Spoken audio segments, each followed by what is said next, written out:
पाठ 35 गोदान। मिल करीब करीब जल चुकी है, लेकिन उसी मिल को फिर से खड़ा करना होगा। मिस्टर खन्ना ने अपनी सारी कोशिशें उसके लिए लगा दी हैं। मजदूरों की हड़ताल जारी है, मगर अब उससे मिल मालिकों की कोई विशेष हानि नहीं है। नए आदमी कम वेतन पर मिल गए और जी तोड़कर काम कर रहे हैं, क्योंकि उनमें सभी ऐसे हैं जिन्होंने बेकारी के कष्ट भोग लिए हैं और अब अपना बस चलते ऐसा कोई काम नहीं करना चाहते जिससे उनकी जीविका में बाधा पड़े। चाहे जितना काम लो, चाहे जितनी कम छुट्टियां दो, उन्हें कोई शिकायत नहीं। सर झुकाए बैल की तरह काम में लगे रहते हैं। घुड़कियां, गालियां, यहां तक कि डंडों की मार भी उनमें ग्लानि नहीं पैदा करती। और अब पुराने मजदूरों के लिए इसके सिवा कोई मार्ग नहीं रह गया है। वह इसी घटा हुई मजूरी पर काम करने आए और खन्ना साहब की खुशामद करे। पंडित ओमकार नाथ तो उन्हें अब रत्ती भर भी विश्वास नहीं। उन्हें वे अकेले दुकेले पाए तो शायद उनकी बुरी गति बन पाए, पर पंडित जी बहुत बचे हुए रहते हैं।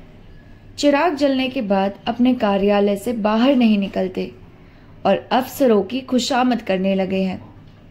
मिर्जा खुर्शीद की धाक अब ज्यों की त्यों है, लेकिन मिर्जा जी अब बेचारों का कष्ट और उनके निवारण का अपने पास कोई उपाय न देखकर दिल से चाहते हैं कि सब के सब बेहाल हो जाएं। मगर इसके साथ ही नए आदमियों का कष्ट ख्याल करके जिज्ञासाओं से यही कह दिया करते हैं कि जैसी इच्छा हो वैसा करो। मिस्टर खन्ना ने पुराने आदमियों को फिर नौकरी के लिए इच्छुक देखा तो और भी अकड़ गए। हालांकि वह मन में चाहते थे कि इस वेतन पर पुराने आदमी नयों से कहीं अच्छे हैं। नए आदमी अपना सारा जोर लगाकर भी पुराने आदमियों के बराबर काम न कर सकते थे। पुराने आदमियों में अधिकांश तो बचपन से ही मिल में काम करने के अभ्यस्त थे और खूब मजे हुए। नए आदमियों में अधिकतर देहातों के किसान थे, जिन्हें खुली हवा और मैदान में पुराने जमाने की लकड़ी और औजारों के काम करने की आदत थी। मिल के अंदर उनका दम घुटता था और मशीनरी के तेज चलने वाले पुर्जों से उन्हें डर लगता था। आखिर जब पुराने आदमी खूब परास्त हो गए तब खन्ना उन्हें बहाल करने पर राजी हुए, मगर नए आदमी इससे कम वेतन पर काम करने के लिए तैयार थे।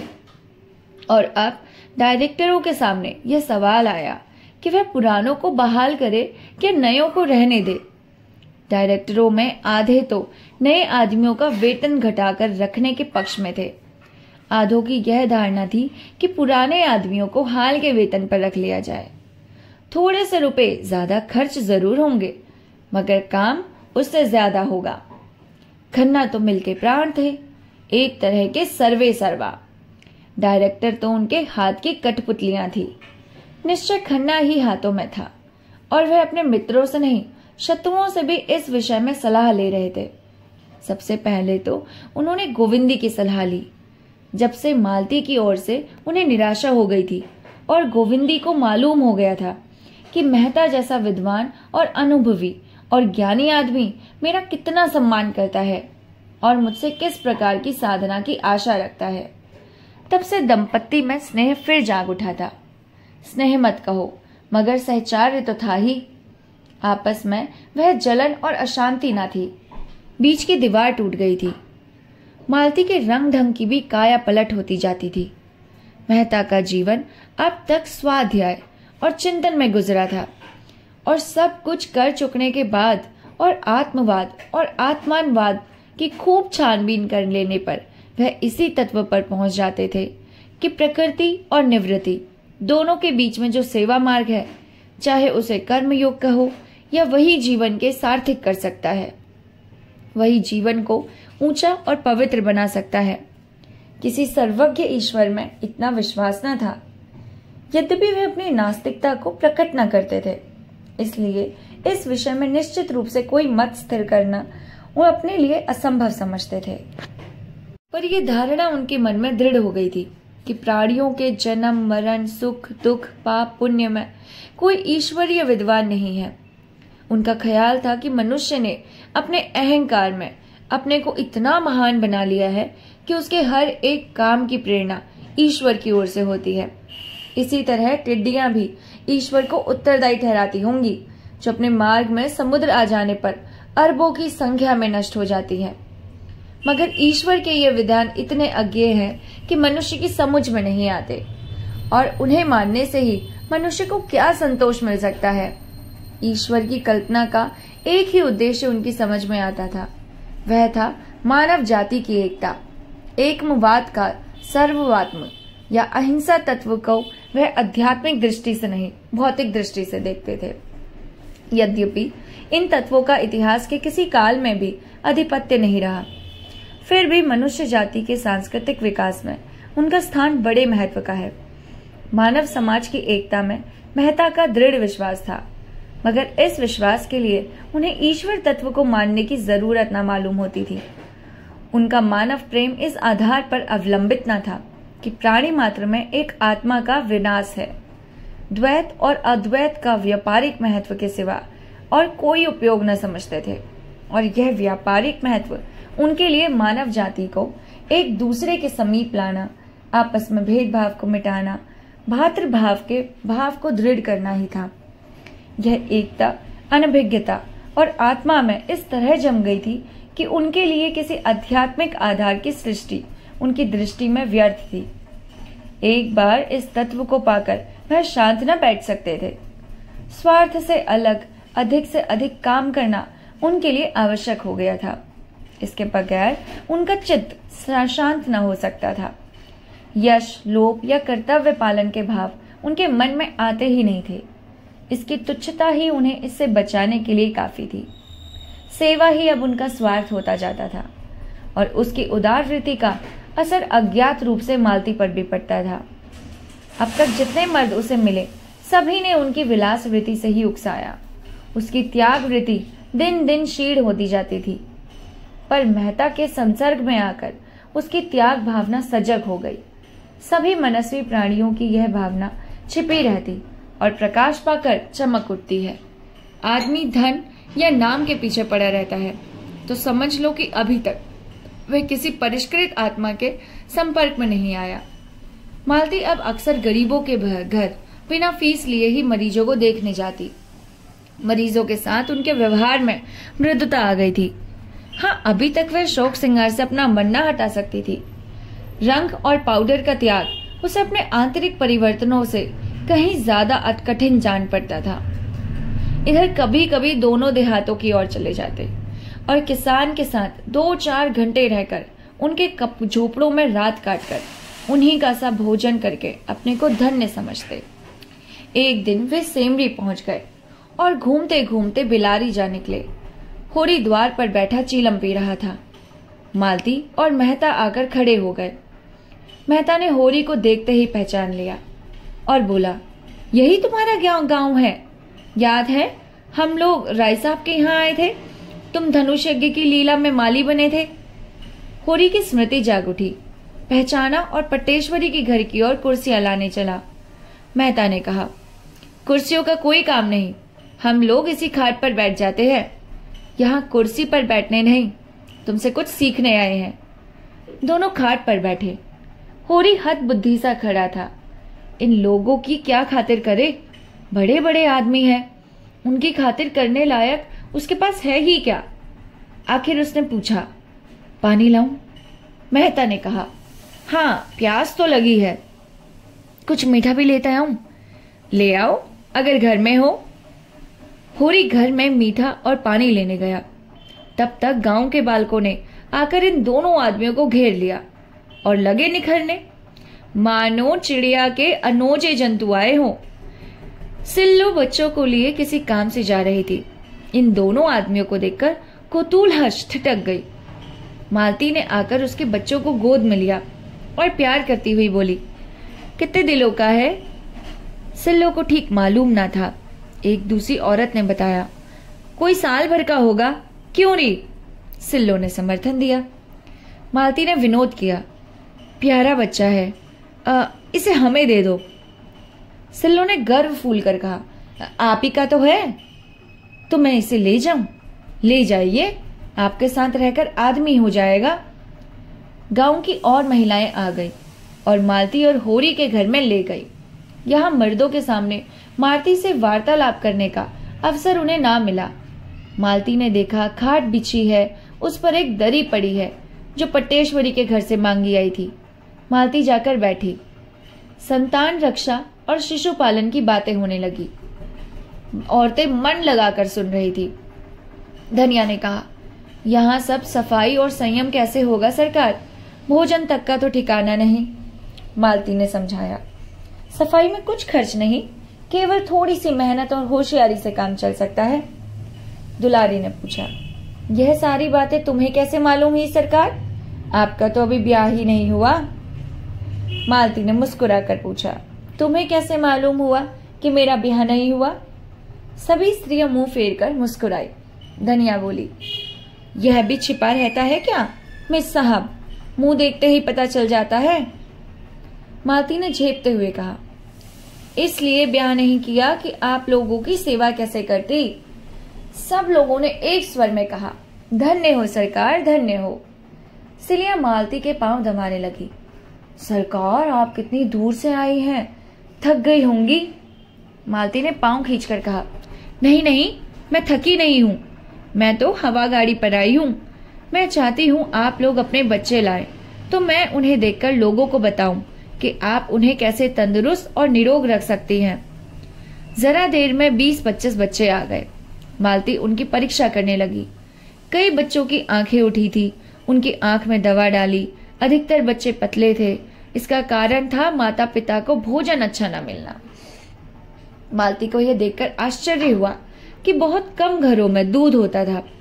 घी के तो सालों साल दर्शन ही न होते थे। मालती ने यहाँ भी उन्हें भोजन करने का महत्व समझाया, जैसा वह सभी गांवों में किया करती थी।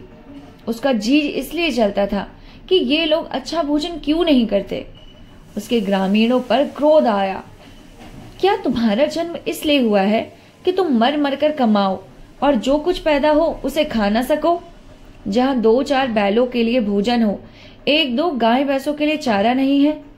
क्यों ये लोग भोजन की जीवन में वस्तु न समझकर उसे केवल प्राण रक्षा की वस्तु समझते हैं? क्यों सरकार से नहीं कहते कि नाम मात्र के ब्याज पर रुपए देकर उन्हें सूदखोर महाजनों के पंजे से बचाएं? उसने जिस किसी से पूछा, यही मालूम हुआ कि उसकी कमाई का बड़ा भाग महाजनों का कर्ज चुकाने में खर्च हो जाता है। बंटवारे का मरज भी बढ़ता जाता था। आपस में इतना वैमनस्य था कि शायद ही कोई 2 भाई एक साथ रहते हो। उनके इस दुर्दशा का कारण बहुत कुछ उनकी संकीर्णता और स्वार्थपरता थी। मालती इन्हीं विषयों पर महिलाओं से बात करती रही। उनकी श्रद्धा देख देख कर उनके मन से सेवा की प्रेरणा और भी प्रबल हो रही थी। इस त्यागमय जीवन के सामने वह विलासी जीवन कितना तुच्छ और बनावटी था। आज उसके वह रेशमी कपड़े जिन पर जरी का काम था, वह सुगंध से महकता हुआ शरीर और वह पाउडर से अलंकृत मुखमंडल उसे लज्जित करने लगा। उसकी कलाई पर बंधी सोने की घड़ी और जैसे अपने अपलक नेत्रों से घूर रही थी। उसके गले में चमकता हुआ जड़ाऊ नेकलेस मानो उसका गला घोट रहा था। इन त्याग और श्रद्धा की देवियों के सामने वह अपनी ही दृष्टि में नीची लग रही थी। वह इन ग्रामीणों से बहुत सी बातें जानती थी, समय की गति पहचानती थी। लेकिन जिन परिस्थितियों में ये गरीब ने जीवन को सार्थक कर रही है, क्या एक दिन वह भी रह सकती है जिसमें अहंकार नहीं है, दिन भर काम करती है, उपवास करती है, रोती है, फिर भी इतनी प्रसन्न मुख। दूसरे उनके लिए इतने अपने हो गए हैं कि अपना अस्तित्व ही नहीं रहा। उनका अपनापन अपने लड़कों में, अपने पति में, अपने संबंधियों में है।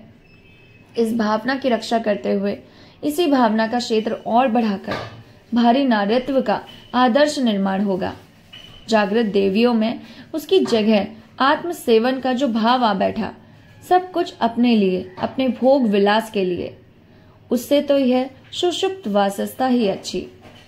पुरुष निर्दयी है माना, लेकिन इन्हीं माताओं का बेटा। क्यों माता ने पुत्र को ऐसी शिक्षा नहीं दी कि वह माता की, स्त्री जाति की पूजा करता? इसलिए कि माता को यह शिक्षा देनी नहीं आती? इसलिए कि उसने अपने को इतना मिटाया कि उसका रूप बिगड़ गया, उसका व्यक्तित्व ही नष्ट हो गया? नहीं, अपने को मिटाने से काम न चलेगा। नारी को समाज कल्याण के लिए अपने अधिकारों की रक्षा करनी पड़ेगी, उसी तरह जैसे इन किसानों की अपनी रक्षा के लिए इस देवत्व का कुछ त्याग करना पड़ेगा। संध्या हो गई थी। मालती को औरतों पर अब तक घेरे हुई थी। उसकी बातों से जैसे उन्हें तृप्ति न होती थी। कई औरतों ने उससे रात को वहीं रहने का आग्रह किया। मालती को भी उनका स्नेह ऐसा प्यारा लगा कि उसने उनका निमंत्रण स्वीकार कर लिया। रात को औरतें उसे अपना गाना सुनाएंगी। मालती ने भी हर एक घर में जा जाकर उसकी दशा से परिचय प्राप्त करने का सदुपयोग किया। उनकी निकट निष्कष्ट सद्भावना और सहानुभूति उन गवारिनों के लिए देवी जैसी थी। उधर मेहता साहब घाट पर आसन जमाए किसानों की कुश्ती देख रहे और पछता रहे थे कि मिर्जा जी को साथ क्यों नहीं लाए। उन्हें आश्चर्य हो रहा था कि ऐसे प्रौढ़ और निरह बालिकों के साथ शिक्षित कहने वाले लोग कैसे निर्दयी हो जाते हैं। अज्ञान की भांति ज्ञान भी सरल, निष्कपट और सुनहरे स्वप्न देखने वाला होता है। मानवता में उनका विश्वास इतना दृढ़ होता गया कि वह उसके विरुद्ध व्यवहार को अमानुषीय समझने लगता है। वह भूल जाता है कि भेड़ियों ने भेड़ों की निहरता में जवाब संदेह, पंजे और दांतों से दिया है। वह अपना एक आदर्श संसार बनाकर उसको आदर्श मानवता से आबाद करता है और उसी में मग्न रहता है। यथार्थता कितना अगम्य, कितना दुर्बोध, कितना अप्राकृतिक है। मेहता जी गवारों के बीच में बैठकर सभी प्रश्नों को हल कर रहे थे कि इनकी दशा इतनी दयनीय क्यों है। वह इस सत्य से आंखें मिलाने का साहस न कर सकते थे। इनका देवत्व ही इनकी दुर्दशा का कारण है। काश ये आदमी ज्यादा और देवता कम होते तो यूं न ठुकराए जाते। देश में कुछ भी हो, क्रांति ही क्यों ना आ जाए, इससे कोई मतलब नहीं। कोई दल उनके सामने सबल के रूप में आए, उसके सामने सर झुकाने को तैयार। उनकी निहरता जड़ता की हद तक पहुंच गई, जिसे कठोर आघात ही कर्मण्य बन सकता है। उसकी आत्मा जैसे चारों ओर से निराश होकर अब अपने अंदर ही टांगे तोड़कर बैठी है। उसमें जीवन की चेतना जैसे लुप्त हो गई है। संध्या हो गई थी। जो लोग अब तक खेतों में काम कर रहे थे वे भी दौड़े चले आए। उसी समय मेहता ने मालती को गांव की औरतों के साथ तल्लीन होकर एक बच्चे को गोद में लिए देखा, मानो वह उन्हीं में से एक हो। मेहता का दिल बहुत खुश हो गया। मालती ने एक प्रकार से अपने को मेहता पर अर्पण कर दिया। इस विषय में मेहता को अब कोई संदेह नहीं था, मगर अभी तक उनके दिल में मालती के प्रति वह उत्कट भावना जागृत न हुई थी, जिसके बिना विवाह का प्रस्ताव करना उनके लिए हास्यजनक था। मालती बिना बुलाए मेहमान की भांति उनके द्वार पर आकर खड़ी हो गई थी और मेहता को उनका स्वागत करना था। इसमें प्रेम का भाव न था, केवल पुरुषत्व का भाव था। अगर मालती उन्हें यह योग्य समझती है उन पर अपनी कृपा दृष्टि फेरे, तो मेहता उसकी इस कृपा दृष्टि को अस्वीकार नहीं कर सकते। इसके साथ ही वह मालती को गोविंदी के रास्ते से हटा देना चाहते थे। वो जानते थे मालती जब तक आगे अपना पाँव न जमा लेगी वह पिछला पाँव न उठाएगी। वे जानते थे मालती के साथ छल करके वे अपनी नीचता का परिचय दे रहे हैं। इसके लिए उनकी आत्मा बराबर उन्हें धिक्कारती रही थी, मगर जैसे जैसे वह मालती को निकट से देखते उनके मन में आकर्षण बढ़ता जाता। रूप का आकर्षण पर उन पर कोई असर न कर सकता था, यह गुण का आकर्षण था। वह ये जानते थे जिसे सच्चा प्रेम कह सकते हैं केवल एक बंधन में बंध जाने के बाद ही पैदा हो सकता है। इसके पहले जो प्रेम होता है वह तो रूप की आसक्ति मात्र है, जिसका कोई टिकाव नहीं। मगर इसके पहले यह निश्चय तो कर लेना ही था कि जो पत्थर साहचर्य के खराद पर चढ़ेगा उसमें खरादे जाने की क्षमता है भी या नहीं। सभी पत्थर तो खराद पर चढ़कर सुंदर मूर्तियां नहीं बनाए जाते। इतने दिनों में मालती ने उनके हृदय के भिन्न भिन्न भागों में अपनी रश्मियां डाली थी और अभी तक वे केंद्रित होकर उस ज्वाला के रूप में फूट पड़ी थी, जिससे उनका सारा असत प्रज्वलित हो गया। आज मालती ने गांव में मिलकर सादे भेदभाव को मिटाकर इन रश्मियों को मानो केंद्रित कर लिया और आज पहली बार मेहता को मालती के एकात्मता का अनुभव हुआ। जो ही मालती गांव का चक्कर लगाकर लौटी, उन्होंने उन्हें साथ लेकर नदी की ओर प्रस्थान किया। रात यहीं काटने का निश्चय हो गया। मालती का कलेजा आज ना जाने क्यों धक धक करने लगा। मेहता के मुख पर आज उसे एक विचित्र ज्योति और इच्छा जलती हुई नजर आई। नदी के किनारे चांदी का फर्श बिछा हुआ था और नदी रत्न जटिल आभूषण पहने मीठे स्वर में गाती चांद की ओर, तारों की ओर सर झुकाए नींद में माते वृक्षों को अपना नृत्य दिखा रही थी। मेहता प्रकृति की उस मादक शोभा में जैसे मस्त हो गए, जैसे उनका बालपन अपनी सारी क्रीड़ाओं के साथ लौट आया हो। बालू पर कई कुलाटे मारी, फिर दौड़े हुए नदी में जाकर घुटने तक पानी में खड़े हो गए। मालती ने कहा, पहाड़ी में ना खड़े हो, ठंड लग जाएगी। मेरा तो जी चाहता है नदी के उस पार तैरकर चले जाऊं। नहीं नहीं, पानी से निकल आओ, मैं नहीं जाने दूंगी। तुम मेरे साथ नहीं चलोगी उस बस्ती में जहां सपनों का राज्य है? मुझे तो तैरना ही नहीं आता। अच्छा, जाओ एक नाव बनाते हैं और उस पर बैठ कर चलते हैं। वो बाहर निकल आए। आसपास बड़ी दूर तक झाऊ का जंगल खड़ा था। मेहता ने जेब से चाकू निकाला, बहुत सी टहनियां काटकर जमा की। कगार पर सरपत के जूट खड़े थे। ऊपर चढ़कर सरपत का एक गट्ठा काट लाए। वही बालू के फर्श पर बैठकर सरपत की रस्सी बटने लगे। ऐसे प्रसन्न थे मानो स्वर्ग रोहण की तैयारी कर रहे हैं। कई बार उंगलियां चिर गई, खून निकला। मालती बिगड़ रही थी, बार बार गांव लौटने के लिए आग्रह कर रही थी, पर उन्हें कोई परवाह न थी। वही बालकों का सा उल्लास था, वही अल्लड़पन, वही हट। दर्शन और विज्ञान सभी इस प्रवाह में बह गए। रस्सी तैयार हो गई। झाऊ का बड़ा सा तख्त बन गया। टहनियां दोनों सरों पर रस्सी की जोड़ दी गई। उनके छिद्रों में झाऊ की टहनियां भर दी गई, जिससे पानी ऊपर न आए। नौका तैयार हो गई। रात और भी स्वप्निल हो गई। मेहता ने नौका को पानी में डालकर मालती का हाथ पकड़कर कहा, आओ बैठो। मालती ने सशंक होकर कहा, 2 आदमियों का बोझ संभाल लेगी? जिस तरी पर हम बैठे लोग जीवन यात्रा कर रहे हैं, वह इससे कई निसार है। मालती, क्यों डर रही हो? डर किस बात का, जब तुम साथ हो? सच, अब तक मैंने बगैर किसी सहायता के बाधाओं को जीता है। अब तो तुम्हारे संग हूं। दोनों उस झाऊ के तख्ते पर बैठे और मेहता ने झाऊ के एक डंडे से ही उसे खेना शुरू किया। तख्ता डगमगाता हुआ पानी में चला।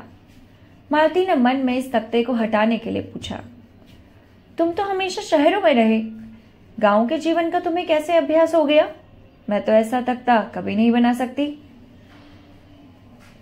मेहता ने अनुरक्त नेत्रों से देखकर कहा, शायद मेरे पिछले जन्म का संस्कार है। प्रकृति से स्पर्श होते ही मुझ में नया जीवन सा आ जाता है।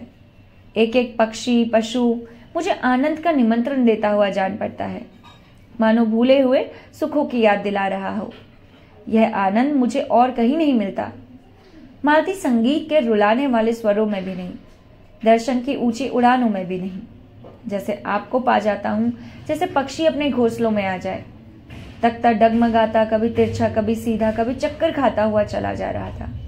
सहसा मालती ने कांतर कट से पूछा, मैं तुम्हारे जीवन में कभी नहीं आती? मेहता ने उसका हाथ पकड़कर कहा, आती हो, बार बार आती हो, सुगंध के एक झोंके की तरह, कल्पना की छाया की तरह, और फिर गायब हो जाती हो। दौड़ता हूं कि तुम्हें करपाश में बांध लूं, हाथ खुले रह जाते हैं और तुम गायब हो जाती हो। मालती ने उन्माद की दिशा में कहा, लेकिन तुमने इसका कारण भी सोचा, समझाना चाहा? हाँ मालती, बहुत बार सोचा। तो क्या मालूम हुआ? यही कि मैं जिस आधार पर जीवन का भवन खड़ा करना चाहता हूं, वह अस्थिर है। यह कोई विशाल भवन नहीं है, केवल एक छोटी सी शांत कुटिया है, लेकिन इसके लिए कोई स्थिर आधार चाहिए। मालती ने अपना हाथ छुड़ाकर जैसे मान करते हुए कहा, यह झूठा आक्षेप है। तुमने सदैव मुझे परीक्षा की आंखों से देखा, कभी प्रेम की आंखों से नहीं। क्या तुम इतना भी नहीं जानते कि नारी परीक्षा नहीं चाहती, प्रेम चाहती है? परीक्षा गुणों को अवगुण, सुंदर को असुंदर बनाने वाली चीज है। प्रेम अवगुणों को गुण बनाता है, असुंदर को सुंदर। मैंने तुमसे प्रेम किया, मैं कल्पना ही नहीं कर सकती कि तुम में कोई बुराई भी है, मगर तुमने मेरी परीक्षा की और तुम मुझे अस्थिर, चंचल, जाने क्या क्या समझकर मुझसे दूर भागते रहे। नहीं, मैं जो कुछ कहना चाहती हूँ वह कह लेने दो। मैं क्यों अस्थिर और चंचल हूँ?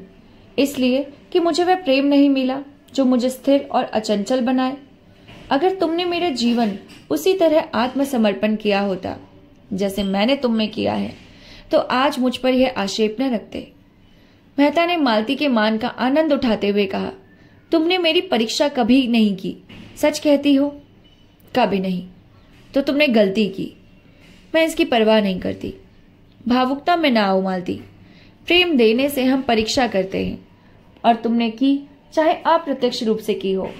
मैं आज तुमसे स्पष्ट कहता हूं, पहले मैंने तुम्हें उसी तरह देखा जैसे रोज ही हजारों देवियों को देखा करता हूं, केवल विनोद के भाव से। अगर मैं गलती नहीं करता तो तुमने भी मुझे मनोरंजन के लिए एक खिलौना समझा। मालती ने टोका, गलत कहते हो। मैंने कभी तुम्हें इस नजर से नहीं देखा। मैंने पहले ही दिन तुम्हें अपना देव बनाकर, अपना हृदय। मेहता बात काट कर बोले, फिर वही भावुकता। मुझे ऐसे महत्व के विषय में भावुकता पसंद नहीं। अगर तुमने पहले ही दिन से मुझे इस कृपा के योग्य समझा तो इसका कारण यही हो सकता है कि मैं रूप भरने से तुमसे ज्यादा कुशल हूं। वरना जहां तक मैंने नारियों का स्वभाव देखा है, वह प्रेम के विषय में काफी छिन्न भिन्न बात करती हैं। पहले तो वह स्वयंवर से पुरुषों की परीक्षा होती थी। वह मनोवृत्ति अब भी मौजूद है, चाहे उसका रूप बदल गया। मैंने तब से बराबर यही कोशिश की है कि अपने को संपूर्ण रूप से तुम्हारे सामने रख दूं और तुम्हारी ही आत्मा तक पहुंच जाऊं। और मैं जैसे जैसे तुम्हारे अंतस्थल की गहराई में उतरा हूं, मुझे रत्न मिले हैं। वह विनोद के लिए आया और आज उपासक बना हुआ हूं। तुमने मेरे भीतर क्या पाया मुझे नहीं पता। नदी का दूसरा किनारा आ गया। दोनों उतरकर उसी बालू के फर्श पर जा बैठे और मेहता फिर उसी प्रवाह में बोले, और आज मैं यहाँ वही पूछने के लिए तुम्हें लाया हूँ। मालती ने कांपते हुए स्वर में कहा, क्या अभी मुझे तुमसे ये पूछने की जरूरत बाकी है? हाँ, इसलिए कि मैं आज तुम्हें अपना वह रूप दिखाऊंगा जो शायद अभी तक तुमने नहीं देखा, जिसे मैंने छिपाया भी है। अच्छा, मान लो मैं तुमसे विवाह करके कल तुम्हें बेवफाई करूं, क्या तुम मुझे सजा दोगी? मालती ने उसकी ओर चकित होकर कहा। उसे उसका आश्चर्य समझ में न आया। ऐसा प्रश्न क्यों करते हो? मेरे लिए यह बड़े महत्व की बात है। मैं इसकी संभावना नहीं समझती। संसार में कुछ भी असंभव नहीं है। बड़े से बड़ा महात्मा भी एक क्षण में पतित हो जाता है। मैं उसका कारण खोजूंगी और उसे दूर करूंगी।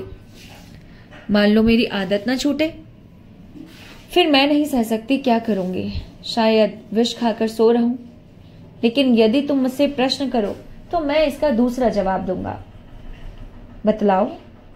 मैं पहले तुम्हारा प्रणाम करूंगा, फिर अपना। मालती ने जोर से सहकारा मारा। सर से पांव तक सहर उठी। उसकी हंसी केवल सिहरन के छिपाने तक थी। मेहता ने पूछा, तुम हंसी क्यों? इसलिए कि तुम ऐसे हिंसावादी तो नहीं लगते थे। नहीं मालती, इस विषय में मैं पूरा पशु हूं। उस पर लज्जित होने का कोई कारण नहीं देखता। आध्यात्मिक प्रेम और त्यागमय प्रेम और निस्वार्थ प्रेम, जिसमें आदि अपने आदमी को मिटाकर केवल प्रेमिका के लिए जीता है, उसके आनंद से आनंदित होकर उसके चरणों पर अपनी आत्मा समर्पण कर देता है। मैंने पुस्तकों में ऐसी प्रेम कथाएं पढ़ी हैं जहां प्रेमी ने प्रेमिका के नए प्रेमियों के लिए अपनी जान दे दी, मगर इस भावना को मैं श्रद्धा कह सकता हूँ, सेवा कह सकता हूँ। प्रेम कभी नहीं। प्रेम सीधी साधी गऊ नहीं, ख्वाहिश शेर है। अपने शिकार पर किसी को भी आंख नहीं पड़ने देता। मालती ने उन्हें दूसरी आंखों में आंखें डालकर कहा, अगर प्रेम खूंखार शेर है तो मैं उससे दूर ही रहूंगी। मैंने तो उसे गाय समझ रखा था। मैं प्रेम को संदेह से ऊपर समझती हूँ। वह देह की वस्तु नहीं, आत्मा की वस्तु है। संदेह का वहां जरा भी स्थान नहीं, और हिंसा तो संदेह का ही परिणाम है। संपूर्ण आत्मसमर्पण है। उसके मंदिर में तुम परीक्षक बनकर नहीं, उपासक बनकर वरदान पा सकते हो। वह उठकर खड़ी हो गई और तेजी से नदी की तरफ चली, मानो उसने अपना खोया हुआ मार्ग पा लिया हो। ऐसी स्फूर्ति उसमें कभी नहीं हुई थी। उसने स्वतंत्र जीवन में भी अपने को एक दुर्बलता पाई थी, जो उसका सदैव आंदोलन करती थी, आज उसे अपने दिल में, अपने दिमाग में एक बड़ी सी शक्ति मिल गई। उसकी मनोवृत्ति अभी तक किसी परीक्षार्थी छात्र की थी। छात्र को पुस्तकों से प्रेम हो सकता है, आज हो जाता है, लेकिन वह पुस्तक उन्हीं भागों पर ज्यादा ध्यान देती है जो परीक्षा में आ सकता है। उसकी पहली गरज परीक्षा में सफल होना है। ज्ञानार्जन इसके बाद अगर उसे मालूम हो जाए कि परीक्षक बड़ा दयालु है या अंधा है, उन्हीं छात्रों को पास करता है।